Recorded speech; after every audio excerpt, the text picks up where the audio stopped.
मैं इमेजिन ही कर रहा था कि अगर आप 17 घंटे कोई काम कर रहे हो तो you really have to love it, वरना नहीं कर पाओगे यार। ठीक है, वरना फिर आप वही करोगे जो मैं जॉब में करता हूँ कि सर वो इंटरनेट कनेक्शन चला गया था इसलिए काम नहीं हो पाया। तो उन्होंने कहा था कि एक्टिंग अच्छी है मैटर नहीं करता, एक्टिंग बुरी है मैटर नहीं करता, एक्टिंग सच्ची होनी चाहिए। और सिनेमा देखना है तो फिर आप किसी की एक्टिंग देखनी है तो फिर आप मार्लो ब्रांडो को देखिए, अल पचिनो को देखिए, इरफान साहब को देखिए, दिलीप कुमार साहब को देखिए, आपको बहुत कुछ मिलेगा। लेकिन देखिए, सुनिए, गुनिए और बुनिए। वाह।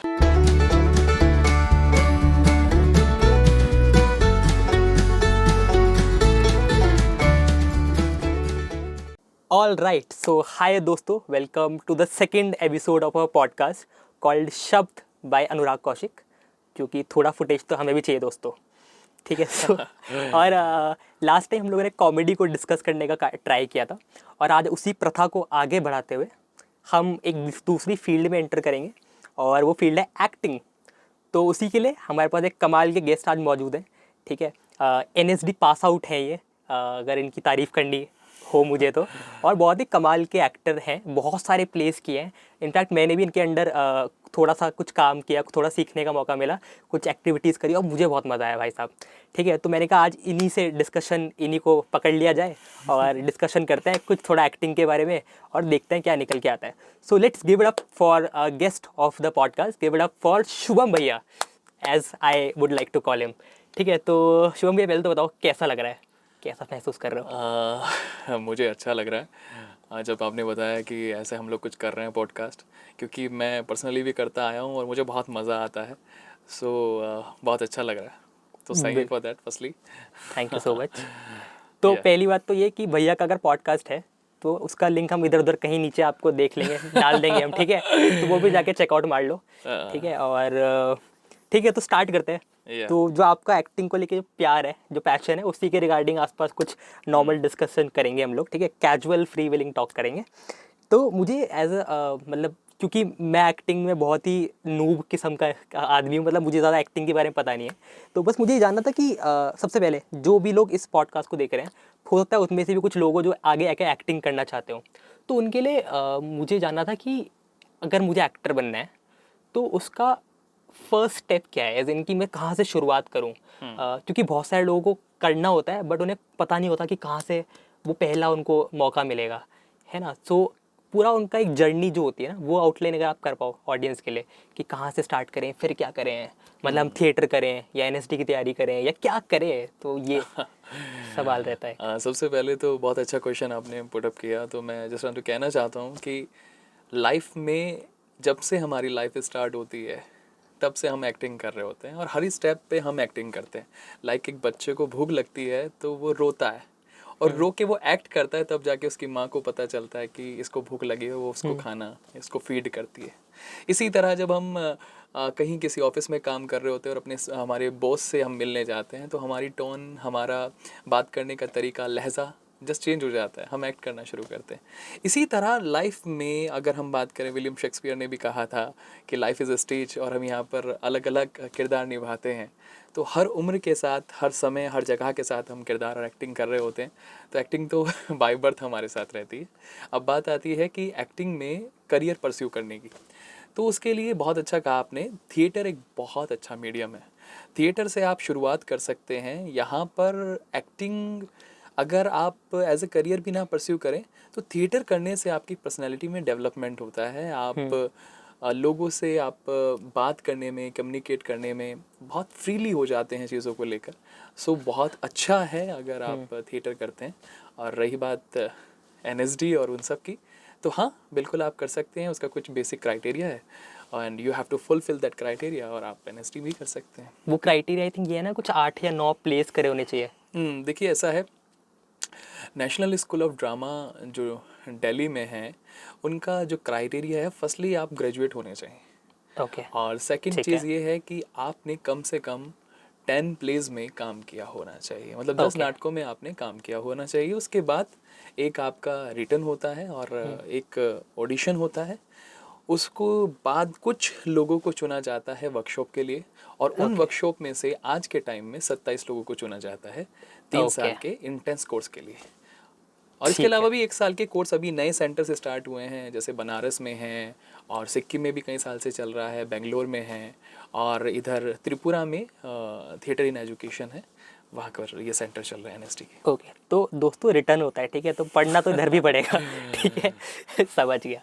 ठीक है, तो आपने थिएटर की जैसे बात करी कि theatre is the first step, और मतलब मैंने जितने भी बड़े बड़े एक्टर्स के भी इंटरव्यूज़ देखे हैं, तो सब ना थिएटर से बहुत फैसिनेटेड रहते हैं कि यार सब लोग अपने थिएटर डेज को याद करते हैं, बड़े बड़े एक्टर जो फिल्मों में काम कर चुके हैं, बहुत सालों से काम कर रहे हैं।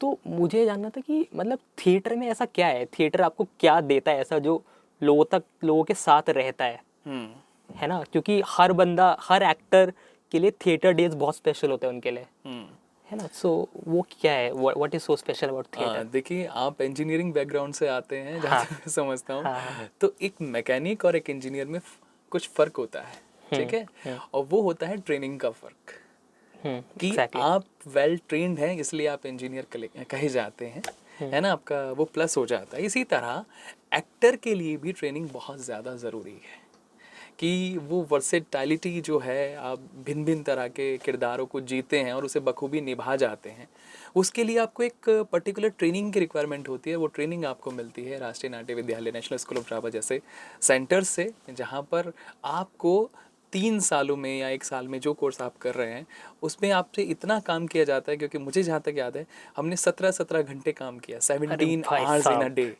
तो वो इतना इंटेंस वर्कआउट आपके साथ होता है कि आप सच में बहुत कहाँ अपने आप में आप देखते हैं इतने इम्प्रूवमेंट आप में अपने आप होते चले जाते हैं। सो वो प्रोसेस, वो ट्रेनिंग प्रोसेस बहुत ज़्यादा ज़रूरी है एक एक्टर के लिए। दैट्स वाई आप NSD आपको जाना चाहिए, आपको उसके लिए प्रेफर करना चाहिए।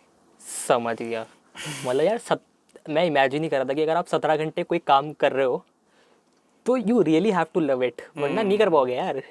ठीक है, वरना फिर आप वही करोगे जो मैं जॉब में करता हूँ कि सर वो इंटरनेट कनेक्शन चला गया था इसलिए काम नहीं हो पाया।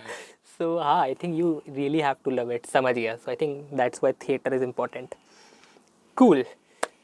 एक और सवाल जो मेरे दिमाग में हमेशा आता है वो ये है कि हम लोग एक्टिंग को लेके बहुत बातें होती है, बहुत इंटरव्यूज़ होते हैं, बट रूट लेवल पे आपके हिसाब से how do you define good acting? मतलब गुड एक्टिंग में ऐसा क्या है जो बुरी एक्टिंग में नहीं है? मतलब how does it differentiate itself? क्योंकि यार ऐसा होता है ना कि एक्टिंग भी तो सब्जेक्टिव हो सकती है ना। तो जैसे जो सीन मुझे बहुत अच्छा लगा, प्रॉब्ली आप उससे मूवी ना हो, बट कोई ऐसा जनरल क्राइटेरिया है जो मतलब ऐसा है कि लोगों को ने डिफाइन कर दिया कि दिस इज 100% गुड एक्टिंग, वो क्या होता है? बहुत ही अच्छा क्वेश्चन है आज के टाइम में, और ये मतलब सबको जानना चाहिए। मैं कहूँगा everyone must know about it, कि हर कोई एक्टिंग कर रहा है, हर किसी का एक्टिंग करने का तरीका है। कोई कहता है कि मैं मेथड एक्टिंग करता हूँ, कोई कहता है मैं स्पॉन्टेनियस एक्टिंग करता हूँ, और अलग अलग तरह की एक्टिंग मार्केट में परोसी जाती है। हर रोज़ नए यूट्यूब चैनल पे एक नया एक्टिंग का सिखाने वाला तरीका अवेलेबल होता है, और आप चुटकियों में एक्टिंग सीखें ऐसे दावे किए जाते हैं। हालांकि हमें तो ऐसा कभी नहीं कहा गया। हमें पता है कि पूरी एक एज लगती है क्राफ्ट को, आप जब सीखते हैं तो उसमें समय लगने, उसे मास्टर करने में। Very right. तो मेन चीज़ है जो स्तानिस्लावस्की ने कहा था, वो एक्टिंग कोच रहे, ट्रेनर रहे, और उनकी थ्योरीज पढ़ाई जाती है, उनकी बुक्स अब लोग प्रेफर करते हैं, एन एक्टर प्रिपेयर्स करके। और भी बुक्स हैं, उनकी 4 बुकें हैं जिस पर लोग करते हैं। तो उन्होंने कहा था कि एक्टिंग अच्छी है मैटर नहीं करता, एक्टिंग बुरी है मैटर नहीं करता, एक्टिंग सच्ची होनी चाहिए। मीन्स कि आप जो एक्टिंग कर रहे हैं उसमें आपकी एक्टिंग में सच्चाई दिखनी चाहिए। मीन्स आपका कनेक्ट आपका ऑडियंस के साथ होना चाहिए। आप कितना बिलीव खुद करते हैं कि आप जो कर रहे हैं वो सच में है, तभी आपकी ऑडियंस जो है वो उससे बिलीव कर पाती है। अगर आप ऊपरी तौर पर सिर्फ करने के लिए कर रहे हैं और कुछ तरह के मुंह बनाकर और लोगों को हंसाने के लिए कर रहे हैं, तो that can be a performance, but that can not be an acting. ठीक है, तो वो एक परफॉर्मेंस हो सकती है, बट आप उसको एक्टिंग कहें, मेरे ख्याल से जितना मैंने पढ़ा और समझा है वो नहीं आता। ओके। तो इन शॉर्ट आपकी एक्टिंग में सच्चाई होनी चाहिए। Truthfulness is what you should be looking for. ठीक है, मतलब ये जो हम बोल रहे हैं कि ट्रुथफुलनेस होनी चाहिए, दैट मीन्स आपको बिलीफ होना चाहिए मेरे ख्याल से। अच्छा एक्टिंग, मतलब मैं बिल्कुल, मुझे बोलना नहीं चाहिए, कमेंट नहीं करना चाहिए, बिकॉज मुझे आती नहीं एक्टिंग, बट मैं फिर भी मुझे जो सीखा है, मुझे लगता है कि अगर आप बिलीव कर पा रहे हो सिचुएशन पे तो तभी वो ट्रुथफुलनेस शायद आएगी, है ना। हाँ बिल्कुल, मेक बिलीव जो थ्योरी है वो इसी पे काम करती है। Firstly you have to believe कि अगर यहाँ पर कुछ रखा है, लाइक आपको कहा गया है एक चेयर रखकर कि ये किसी के घर का सेटअप है, और तो आपको आपकी इमेजिनेशन इतनी होनी चाहिए एज एन एक्टर, मैं बात करूँ, कि आपको एक चेयर से ही, अगर आपके डायरेक्टर ने आपको इंस्ट्रक्ट कर दिया है कि जस्ट लाइक कि ये घर का एक रूम है, तो आपको बाकी चीज़ें खुद दिखनी चाहिए कि हाँ यहाँ इस रूम में यहाँ पर एक कुछ पिक्चर लगी होगी, यहाँ पर कुछ सामान रखा होगा। इतना आपको खुद से बिलीव करना है, और बिलीव करने के बाद जब आप चलें तो आपको लगा अरे रास्ते में कुछ किसी ने सामान रखा, अरे मेरे तो पैर, इतना बिलीव कर लेना है कि वो सब चीज़ें आप डिटेलिंग में अपने आप होती चले जाए। और जब आप बिलीव करने लगते हैं तो डेफिनेटली आपकी ऑडियंस बिलीव करती है, वो कनेक्ट करती है। एग्रीड। नहीं, ये बिलीव, आई थिंक इमेजिनेशन भी फिर एक इम्पॉर्टेंट रोल प्ले करती है कि you have to imagine stuff, क्योंकि आपको हर चीज़ मिलेगी थोड़ी ना सेट पे, some things you have to imagine, है ना। वो टूल्स हैं आपके, इमेजिनेशन, ऑब्जर्वेशन, इम्प्रोवाइजेशन, वो सब टूल्स हैं एक्टिंग के। ये जो टूल्स पे हम जैसे आप टूल्स की बात कर रहे थे, तो जितना हम लोगों ने आपको याद है हम लोग सुबह सुबह मिलते थे और वहाँ पे कुछ एक्टिविटीज़ वगैरह करा करते थे, ठीक है। तो उसमें जो मुझे बहुत इंटरेस्टिंग लगता था वो ये होता था कि हम जितनी भी एक्टिविटीज़ करते थे वो सब ऑन द स्पॉट स्पॉन्टेनियसली होता था कि अब ये करो, अब ये करो, अब इसको कैसे करोगे, ठीक है। तो what I really liked is कि थियोरेटिकल नॉलेज कम थी और प्रैक्टिकलिटी वहाँ पे ज़्यादा लगती थी मेरे को, विच आई यूज़ टू रियली एन्जॉय, है ना। तो for an actor theoretical knowledge कितनी इंपॉर्टेंट है, या फिर प्रैक्टिकल नॉलेज ज़्यादा इंपॉर्टेंट है। प्रैक्टिकल नॉलेज तो ऑब्वियसली चाहिए ही चाहिए, बट थ्योरी पढ़ना भी क्या पढ़ना पड़ता है क्या, ये this is where I am coming to. Actually यही सबसे बड़ी प्रॉब्लम है कि एक्टर पढ़ना नहीं चाहता, हाँ, या फिर हर कोई वो इस फील्ड में आना चाहता है जो पढ़ने से भागता है अपनी लाइफ में, वो एक्टिंग में आना चाहता है। बट मैं आपको बताना चाहता हूँ कि एक्टर का जो काम है ना, वो सबसे टिपिकल काम मैं कहूँगा। क्यों? एक इंजीनियर को अपनी इंजीनियरिंग की पढ़ाई करनी होती है, डॉक्टर को डॉक्टरी करनी होती है, उसकी जो स्टडी है, जो एजुकेशन है, उससे गुजरना होता है, प्रोसेस से गुजरना होता है। बट एक्टर एक ही लाइफ में इतने सारे कैरेक्टर्स प्ले करता है। वो डॉक्टर भी होता है, वो इंजीनियर भी होता है, वो कोई पुलिस वाला भी होता है, वो कोई आईएएस ऑफिसर भी होता है।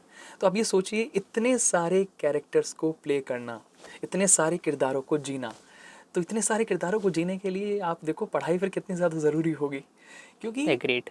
स्टडी से क्या फ़र्क होता है मेरे को समझ में आता है, इससे आपकी एक समझ बनती है ना, कि आपको उम्र है, आपके पास अनुभव है, लेकिन एक समझ जिसे कहते हैं कि चीज़ों को अंडरस्टैंड करना, मेरा ये कैरेक्टर उसे डिफ्रेंशिएट करना कि इसको कैसे मैं अलग करूँ। मैं ही हूँ, मैं डॉक्टर भी हूँ, इंजीनियर भी, खाली ड्रेस या कॉस्ट्यूम पहनने से क्या वो अलग हो जाएगा? क्या उसकी साइकी अलग नहीं होगी? तो उसकी साइकी को समझना, ये थ्योरीज हम लोग पढ़ते हैं कि बायोमैकेनिज्म की आप, क्योंकि हमारे पास एज एन एक्टर, मैं आपसे बात करूँ तो 3 ही टूल मेनली जो हम जिसके, क्योंकि हर आर्टिस्ट के पास कुछ ना कुछ होते हैं। अगर हम एक पेंटर की बात करें तो उसके पास ब्रशेज़ होते हैं, कलर्स होते हैं, कैनवस होता है। अब एक्टर के पास कुछ भी है, वो सब उसकी बॉडी में है। मीन्स उसके पास, उसके अगर हम एक्ट के लिए बात करें एक्टर के पास, तो उसकी बॉडी, उसका माइंड, उसकी वॉइस, यही चीज़ है जिसको लेकर वो काम करता है। और वो हमेशा उसके साथ इनबिल्ट रहते हैं, उसको उनके साथ काम करना होता है, और बल्कि उन पर काम करना होता है। तो आपको अपने माइंड को ट्रिगर करना है, और उस ट्रिगर के हिसाब से आपकी बॉडी मूव करनी चाहिए, और आपकी वॉइस उससे मैच होनी चाहिए। जब ये तीनों साथ में बैठते हैं तब जाके आप एज एन अच्छे एक्टर की तरह कुछ कर पाते हैं, और उसी के लिए सारी एक्सरसाइज होती है। मतलब दैट बहुत साउंड वेरी डिफिकल्ट, बट हाँ, मैं I am getting, basically point is कि जब तक आप थ्योरी नहीं पढ़ोगे आपको ये नहीं पता होगा कि what all is there to explore, है ना। एक बार आपने पढ़ लिया, फिर आप उसको कहीं ना कहीं प्रैक्टिकली इम्प्लीमेंट कर सकते हो। आप समझने लगते हो कि मैं अपने इन टूल्स को कैसे यूटिलाइज करूँगा, कैसे ये मेरे काम में आएंगे। क्योंकि आप एक पॉइंट पे आके आप ना पजल हो जाते हो, आपको नहीं समझ में आता यार, मैं करना तो कुछ चाहता हूँ बट मेरा इम्पल्स नहीं आ रहा, मेरे को एक इनर मोटिवेशन नहीं आ रहा, एक समय बाद यार नहीं यार मुझसे नहीं हो रहा। तो इसके लिए ज़रूरी है कि आप इन सब चीज़ों को समझें कि एक्चुअल में मेरा माइंड कैसे काम कर रहा है, मेरी बॉडी कितना काम कर रही है, और उसके बाद मुझे अपनी आवाज़ यानी वॉइस के साथ इन तीनों पे कैसे तालमेल बिठाना है। तो Got it. बहुत सारी एक्टिंग की टेक्निक है, साइकोफिजिकल टेक्निक हम एक्टिंग में यूज़ करते हैं, बहुत सारी चीज़ें होती हैं, तो वो सब समझ हेल्प गया। करते हैं। उसके लिए स्टडी ज़रूरी है। ठीक है। ऑल राइट, सो हमने अभी एक छोटा सा ब्रेक लिया था जिसके बाद हमारा पूरा सेटअप चेंज हो गया। तो कमेंट में कंटिन्यूटी इशू मत बोलना, ठीक है, तो वो इंटेंशनल है, ठीक है।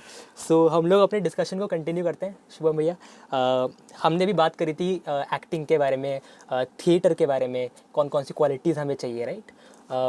बट मैं अगला जो सवाल जिस पे मैं आना चाह रहा हूँ वो ये है कि जब आप कोई रोल प्ले कर रहे होते हो, मैंने सिर्फ एक एक्टिंग का सो टू से प्ले किया है, और मुझे जो हमेशा दुविधा आती थी वो ये आती थी कि अगर आप एक सीन कर रहे हो, you are in a scene, और आपको रियलाइज़ हुआ कि आपकी जो अंदर की ट्रुथफुलनेस है वो लॉस्ट हो गई विद इन, आपको रियलाइज़ हुआ कि यार अब मैं ट्रुथफुल नहीं हूँ, क्योंकि अब मैं कैमरा कॉन्शियस हूँ, मैं आसपास के लोगों को देख रहा हूँ, I am not in the scene. तो अब आपके पास बहुत कम टाइम है to get back to the scene, वरना कैमरा में दिख जाएगा। तो how do you get back to the actual scene, तो वो ट्रुथफुलनेस दोबारा कैसे गेन करते हैं? ये मेरा पर्सनल सवाल है, क्योंकि मुझे ये इशू फेस होता था बहुत। ओके, मैं आप बताना चाहूँगा आपको अनुराग, ये सिर्फ आपके साथ नहीं, इवन हर आर्टिस्ट के साथ और हर एक्टर के साथ होता है, और उसके इनिशियल डेज में वो सब लोग फेस करते हैं। देखिए, इसके लिए एक कॉन्सेप्ट हमारे यहाँ चलता है, पावर ऑफ रिपीटिशन। ओके। आप जितना ज़्यादा repeat repeat repeat repeat repeat करके जब आपका माइंड समझ जाता है, आपकी बॉडी उसके अकॉर्डिंगली रिएक्ट करना शुरू कर देती है, उसके बाद आपकी जो ये मेमोरीज होती है जिसको लेकर आप पर्टिकुलर किसी चीज़ में एक्ट कर रहे होते हैं। फॉर एग्जांपल मैं आपको समझाता हूँ कि मान लीजिए आप कोई कैरेक्टर प्ले कर रहे हैं, और उसका जो इमोशन है वो आपने किसी मेमोरी से रिलेट करते हुए जोड़ा है, और कुछ समय बाद आपको ऐसा लगता है कि, क्योंकि इनिशियल स्टेज में सब ऐसे ही करते हैं, बाद में और अलग अलग मेथड अप्लाई करते हैं, सबका अलग होता है। हाँ। तो उस समय के बाद आपको ऐसा लगता है कि यार वो छूट रहा है, या मुझसे जा रहा है, या मैं कॉन्शियस हो रहा हूँ, मुझे लोगों को मेरा ध्यान जा रहा है कि ये क्या कर रहा है, वो क्या कर रहा है। उसका एकमात्र तरीका ये है कि आप ज़्यादा से ज़्यादा प्रैक्टिस करें। आप जितना ज़्यादा प्रैक्टिस करेंगे, आप उसके इतने यूज टू हो जाएंगे कि आप, अगर आपका माइंड हट भी रहा है, वो डिस्ट्रैक्ट भी हो रहा है, तो आपकी बॉडी उसी तरह से रिएक्ट करेगी जैसे वो आप सीन में कर रहे हैं, और ये आप Alright. करके देखिएगा। So it's all about power of repetition. Repetition. So basically वो जो बचपन में सिखाया जाता था ना कि practice makes a man perfect. Oh, I just want to add something. हाँ। Right practice makes a man perfect. Exactly. आप रॉन्ग प्रैक्टिस कर रहे हैं और आप ये सोच रहे हैं कि आप परफेक्ट हो जाएंगे उसमें, सो माफ़ कीजिएगा। बिल्कुल बिल्कुल नहीं बिल्कुल, होंगे। ये तो एग्रीड। इंटरेस्टिंग, काफ़ी सही। ओके, सो नेक्स्ट टॉपिक जो मुझे लगता है जो इंटरेस्टिंग होगा डिस्कस करना, वो ये कि जब हम लोग प्रैक्टिस करते थे सीन्स को करने की, जैसे हम सीन्स एक्टिंग की जब बात करें, तो जब हम सीन्स को करते थे तो हमें रियलाइज़ होता था कि हर एक सेंटेंस को बोलने के हज़ारों तरीके हैं, है ना। तो जैसे अगर आप एक गुस्से का कैरेक्टर प्ले कर रहे हो और उसमें एक लाइन है कि मैं तेरा खून पी जाऊँगा, ठीक है, तो उसमें आपने हमको बताया था, राइट, कि आप हर एक वर्ड पे स्ट्रेस कर सकते हो अलग अलग तरीके से। अब उसको करने के भी बहुत सारे तरीके हैं कि आप, एक गुस्सा होता है जिसमें आप बहुत ज़्यादा चिल्ला रहे होते हो, एक गुस्सा होता है जिसमें आप रोने लग जाते हो, एक गुस्सा होता है जिसमें आप शायद घबरा जाओ और या फिर आसपास देखने लग जाओ कि आप, क्योंकि मैं क्या ही कर दूँ, है ना। तो गुस्से के भी वेरिएशंस हैं बहुत सारे। अब as an actor, how do you categorise या हाउ डू यू डिसाइड कि आपको कौन से इमोशन को पकड़ के वो सेंटेंस बोलना है, या किन वर्ड्स पे स्ट्रेस करना है, किस पे नहीं करना, और कौन सा what will fit in, what will work, तो वो कैसे डिसाइड होता है? मैं बिल्कुल आपको बताना चाहूँगा कि ये सेम क्वेश्चन जब मैं एनएसडी में था तो हमने यशपाल शर्मा सर की मास्टर क्लास में यशपाल शर्मा सर से पूछा था। ओके। और यशपाल सर एनएसडी के पास आउट भी हैं और काफ़ी अच्छा काम कर रहे हैं, सब उन्हें जानते हैं। He is a well known actor, he is a well known actor. तो यशपाल शर्मा जी को कौन ऐसा है जो नहीं जानता। ऐसे में उन्होंने एक बहुत सटीक जवाब हमें दिया था, जिसको मैंने बाद में अप्लाई भी किया और मेरे साथियों ने भी अप्लाई किया, कि कभी भी आप जब स्क्रिप्ट पढ़ रहे होते हैं उसमें कोई इमोशन ऐड मत कीजिए। ओके। आप उसको फ्लैट पढ़िए पढ़िए पढ़िए पढ़िए पढ़िए और इतना पढ़ लीजिए कि एक टाइम आके आपके अंदर से आपको निकले, और Okay. वही एग्जैक्ट इमोशन होता है। आपको किसी से पूछकर इसमें डालने की ज़रूरत नहीं है। आप उसको इतना पढ़िए कि आपको एक टाइम एक इंटरनल आपका इम्पल्स आता है और आप कहते हैं ये, अब वो ही परफेक्ट इमोशन आपका उसका होगा। और बात होती है एंगर की, आप बात कर रहे थे, बिल्कुल सही बात है कि आपका एंगर क्या है। आपका एंगर इतना छोटा है कि आपका किसी ने सामान ले लिया और आप उससे नाराज़ हो गए, आप उस पर गुस्सा कर रहे हैं। क्या एंगर आपका इतना है कि आपका पूरी सोसाइटी पे एंगर है, पूरे समाज ने आपसे कुछ छीन लिया है, आपके परिवार आपके अस्तित्व पर चोट की है, तो आपका एंगर कितना होगा? तो इस एंगर उस एंगर में कितना फ़र्क है? बिल्कुल। तो उसके पीछे का सब टेक्स्ट क्या है, क्या रीज़न है, ये जो कैरेक्टर है ये किस लिए गुस्सा कर रहा है, हाँ, ये आपको क्लियर होना चाहिए। सब टेक्स्ट बहुत ज़्यादा इम्पोर्टेंट है। समझ गया। ठीक है। ओके, सो वेरी इंटरेस्टिंग कि basically you have to sense कि वो जो गुस्सा है उसका एक्चुअल रीज़न क्या है, मतलब you have to go back and see कि वो सिचुएशन क्या थी जिसकी वजह से गुस्सा आ रहा है ना। You have to basically move around that. ठीक है, काफ़ी इंटरेस्टिंग पॉइंट्स। ठीक है, तो आखिरी एक दो सवाल बचे हैं बस हमारे, उसके बाद हम आज के लिए समाप्त करेंगे अपने पॉडकास्ट को। तो मेरा जो सेकंड लास्ट सवाल है वो ये है कि, और ये आई थिंक सवाल बहुत सारे एक्टर से पूछा जाता है, so when you are playing a character, for example if you are playing a character जो आपकी खुद की सेंसिबिलिटी से मेल नहीं खाता, for example you might be, आप अपनी रियल लाइफ में किसी चाइल्ड अब्यूज़र को कभी डिफेंड नहीं करोगे because you know it is wrong, but if you have to play a child abuser और if you have to play a serial killer, तो आपकी सेंसिबिलिटी से तो वो कॉन्ट्रैक्ट हमेशा करने वाला है। But to play a character you have to justify it to yourself at least in your mind कि ये ऐसा क्यों कर रहा है, राइट? वो क्या हो, वो कैसे होता है, how do you deal with that? जहाँ तक मैं समझता हूँ कि लाइफ में हर कैरेक्टर ऐसा नहीं होगा कि जो आपको आपकी लाइफ में मिल जाएगा। हाँ, मीन्स कि हर कैरेक्टर ऐसा नहीं होगा कि आपने कभी उसको देखा है, आपके चाचा, आपके ताऊ जी, आपकी फैमिली में कोई, आपके फ्रेंड सर्कल में कोई, या फिर आपकी सोसाइटी में आपको मिला। कुछ ऐसे कैरेक्टर्स होते हैं जो जिनके बारे में आपको सिर्फ एक ब्रीफ मिलता है और आपको वो कैरेक्टर जीना होता है। उस समय काम आता है आपका रिसर्च। आप उस कैरेक्टर के बारे में कितनी रिसर्च, अब मान लीजिए आपको कहा गया है कि आपको एक कैरेक्टर प्ले करना है जो कि एक मर्डरर है, मतलब एक खूनी है। हाँ, और उसने पहले 100 खून किए हुए हैं और उसका बाद का 101वां खून करना है। हाँ, तो आपने तो लाइफ में कभी किसी का खून किया नहीं, सही बात। But you are an actor, आपको तो कैरेक्टर प्ले करना है, फिर आप एक्टर किस काम के? तो ऐसे में काम आती है आपकी रिसर्च। आप उस कैरेक्टर को डिवाइड करते हैं कि उसका फिजिकल स्टेटस क्या है, कैसा वो, मतलब उसका शारीरिक स्तर पे वो कैसे चलता है, पोस्चर क्या है? उसका बॉडी का पोस्चर क्या है, फिर उसके बाद आता है उसका सोशल स्टेटस क्या है, हाँ। वो किस तरह के समाज में रहता है, वो क्या किसी झोपड़पट्टी से आता है, क्योंकि उसके साथ के जो लोग होंगे, उसका जो समाज होगा उस तरह की सोच में बनने वाला होगा। उसकी लाइफ में चोरी करना या लोगों को लूट लेना वो कोई गलत नहीं होगा। हाँ, एज लाइक एज यू, हाँ, जैसे अनुराग को गलत लगता है, उसको गलत नहीं उसको लगता, नहीं क्योंकि लगेगा। उससे उसका घर चलता है। फिर उसका मेंटल स्टेटस क्या है, क्या वो मेंटली सही है या नहीं है। तो ये सब चीज़ें जब आप रिसर्च में लिखते हैं, बनाना शुरू करते हैं और उस पर काम करना शुरू करते हैं, तो आप वो कैरेक्टर निभा जाते हैं। वाह, कुल मिला के मेहनत वाला काम है दोस्तों। ठीक है, तो सही है, बहुत सही, बहुत सही। ठीक है, तो हम अपने आखिरी सवाल की तरफ बढ़ रहे हैं और मुझे बहुत पर्सनली बहुत मज़ा आया। फिर अब आप इंटरव्यू के बाद बताना कि आपका एक्सपीरियंस कैसा रहा, ऑनेस्ट जो भी रहा, जैसा जैसा। आखिरी सवाल थोड़ा सा लाइट सवाल है, डिटेल में चले गए बहुत एक्टिंग के, बट अब थोड़ा हल्का आते हैं। मुझे बस ये जानना है कि कौन सी ऐसी परफॉर्मेंसेज हैं, मूवीज़ हैं जो आप रिकमेंड करोगे कि सबको ये तो देखना ही चाहिए, इंडियन हो या हॉलीवुड हो, कहीं की भी हो, बट कौन सा ऐसा काम है जो आपको बहुत पसंद आया और आप बाकियों को भी चाहेंगे कि वो देखें उस काम को? मैं कहूँगा, क्योंकि मेरी नॉलेज और मैंने जितना सिनेमा और थिएटर देखा है वो बहुत ही कम है, मैं सच में बता देता हूँ। क्योंकि इतना सिनेमा बना है, इतना थिएटर हुआ है कि मैं कितना भी देखूँ तो वो कम पड़ जाता है। ऐसे में किसी को परफेक्ट कह देना या किसी को जज कर देना इतना मेरे मेरे मेरे उससे बाहर है कि मैं नहीं कर सकता उस चीज़ के लिए। लेकिन हाँ, मैं सबको ये ज़रूर कहूँगा कि आप सभी वर्ल्ड सिनेमा देखिएगा, इंडियन सिनेमा देखिए, इंडियन थिएटर देखिए और पढ़िए। और पढ़ने के बाद उसको प्रैक्टिस ज़रूर कीजिएगा। चाहे उसमें आप मोहन राकेश को पढ़ें, चाहे फिर आप गिरीश कर्नाड को पढ़ें, चाहे फिर आप बादल सरकार को पढ़ें, चाहे फिर हबीब तनवीर साहब को पढ़ें, फिर चाहे इब्राहिम अलकाजी साहब को देखें। आप इस सब को देखिए। और सिनेमा देखना है तो फिर आप किसी की एक्टिंग देखनी है तो फिर आप मार्लो ब्रांडो को देखिए, एल पचिनो को देखिए, इरफान साहब को देखिए, दिलीप कुमार साहब को देखिए। आपको बहुत कुछ मिलेगा, लेकिन देखिए, सुनिए, गुनिए और बुनिए। वाह, so I think this is a great thought to and.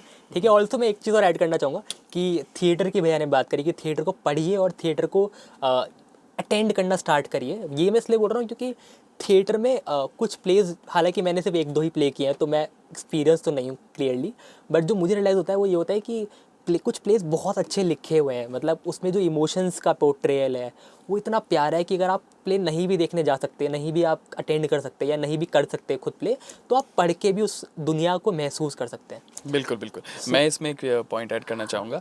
आप पोएम यानी कविता पढ़िए। कविता शब्दों में नहीं होती, शब्दों के अंतराल में होती है। जब गैप होता है ना, उसमें जो कवि ने कहा है, जो पोएट ने कहा है, वो कुछ कमाल का होता है। अगर आप मीन्स ये समझिए, आप एक नाटक पढ़ के उसकी कहानी को देखते हैं, फिर एक कहानी पढ़कर उसको समझते हैं।